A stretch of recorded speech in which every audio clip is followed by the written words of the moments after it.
എല്ലാവർക്കും നമസ്കാരം. ഇന്ന് പുതിയൊരു വീഡിയോയുമായി വീണ്ടും വന്നിട്ടുണ്ട്. ഇന്ന് വാഴക്കുടപ്പൻ തോരനാണ് ഉണ്ടാക്കുന്നത്. അതിലേക്ക് വാഴക്കുടപ്പൻ നമുക്ക് ഇങ്ങനെ എടുക്കാവുന്നതാണ്. അത് എടുത്തതിന് ശേഷം ഇത് കിട്ടണില്ല, നേരെ എടുക്കണം.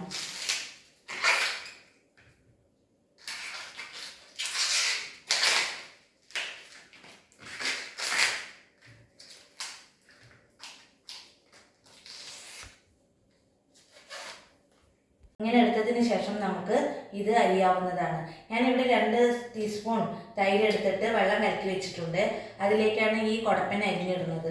അതിൻ്റെ കട്ടും കയ്പരസവും ഒക്കെ പോകാൻ വേണ്ടിയിട്ടാണ് ഇങ്ങനെ ചെയ്യുന്നത്. നമുക്കത് ഇങ്ങനെ കൊത്തി കൊത്തി അരിയാവുന്നതാണ്.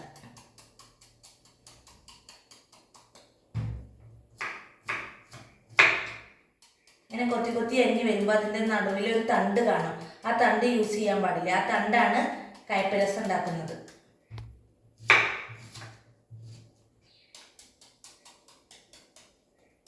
ഇങ്ങനെ കറക്റ്റ് കയ്യിൽ വെച്ച് അരിയാൻ അറിയില്ല എനിക്ക്. അത് കാരണമാണ് ഞാൻ അതിൻ്റെ ബോർഡ് യൂസ് ചെയ്യുന്നത് കട്ട് ചെയ്യാൻ. കുടപ്പൻ നമ്മളിവിടെ അരിഞ്ഞ് വെച്ചിട്ടുണ്ട്, വാഴക്കുടപ്പൻ. ഇനി അതിൽ നമ്മൾ തണ്ട്, ഇതാണ് പറഞ്ഞത് തണ്ട്, ഈ തണ്ടാണ് നീക്കം ചെയ്യുന്നത്. ഈ തണ്ടിനാണ് കയ്പരസം. ഇനി നമുക്കത് തൈര് വെള്ളത്തിലിട്ട് വെക്കാം. ഞാനിവിടെ ഞാലിപ്പൂവിൻ്റെ വാഴമണിയാണ് യൂസ് ചെയ്തേക്കുന്നത്, അതായത് വാഴക്കുടപ്പൻ. ഞാലിപ്പൂവിൻ്റെ ആവശ്യമുള്ളവർക്ക് ഇഷ്ടമുള്ള വാഴക്കുടപ്പൻ യൂസ് ചെയ്യാവുന്നതാണ്. വാഴക്കുടപ്പൻ നമ്മളിവിടെ തൈര് വെള്ളത്തിൽ ഇട്ട് വെച്ചിട്ടുണ്ട്.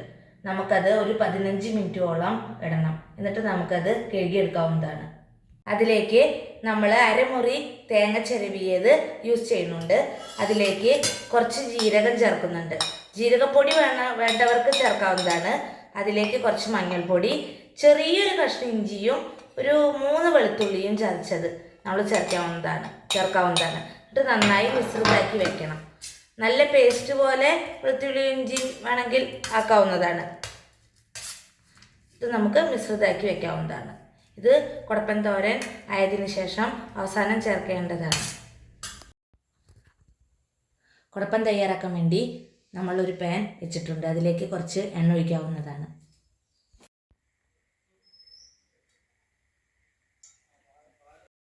എണ്ണ ചൂടായതിനു ശേഷം നമുക്കതിലേക്ക് കുറച്ച് കടുക് ഇടാവുന്നതാണ്.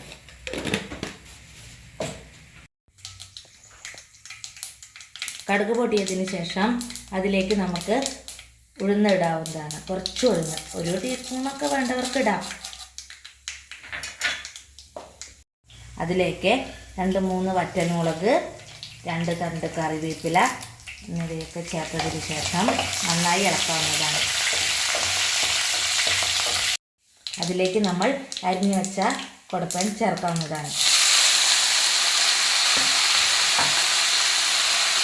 എന്നിട്ട് കുറച്ച് ഉപ്പ് ചേർക്കണം. ഓരോരുത്തരുടെ ആവശ്യത്തിനനുസരിച്ച് ഉപ്പ് ചേർത്താൽ മതി. കുറച്ച് ഉപ്പ് ചേർക്കണം. നന്നായി ഇളക്കിയതിന് ശേഷം നന്നായി ഇളക്കിയതിന് ശേഷം ഒരു 5-10 മിനിറ്റ് അടച്ചു വയ്ക്കാവുന്നതാണ്.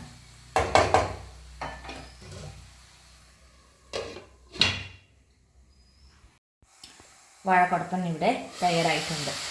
നമുക്കത് ഇളക്കി നോക്കാവുന്നതാണ്. ഇടയ്ക്കൊന്ന് ഇളക്കി കൊടുക്കണം, അല്ലെങ്കിൽ അടി പിടിച്ച് പോകും.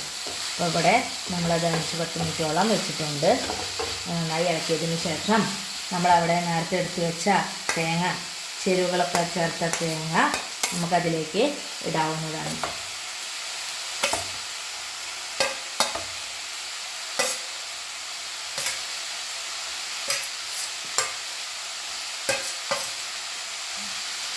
ഇട്ടതിന് ശേഷം നന്നായി ഒന്ന് ഇളക്കി കൊടുക്കാവുന്നതാണ്. എന്നിട്ട് നമുക്കതൊരു പാത്രത്തിലേക്ക് മാറ്റാവുന്നതാണ്. വാഴക്കുടപ്പൻ തോരൻ ഇവിടെ തയ്യാറായിട്ടുണ്ട്. പിന്നെ ഒരു കാര്യം ആരും മറക്കണ്ട, 2 ടീസ്പൂൺ തൈരിൽ അല്ലെങ്കിൽ മോരിൽ, നല്ല പുളിയുള്ള തൈരിലോ മോരിലോ കുടപ്പൻ നമ്മൾ അരിഞ്ഞതിന് ശേഷം 15 മിനിറ്റോ 20 മിനിറ്റോ ഒക്കെ ഇട്ട് വയ്ക്കാവുന്നതാണ്. അതാരും മറക്കണ്ട. വീഡിയോ ഇഷ്ടമായാൽ എല്ലാവരും സപ്പോർട്ട് ചെയ്യണം.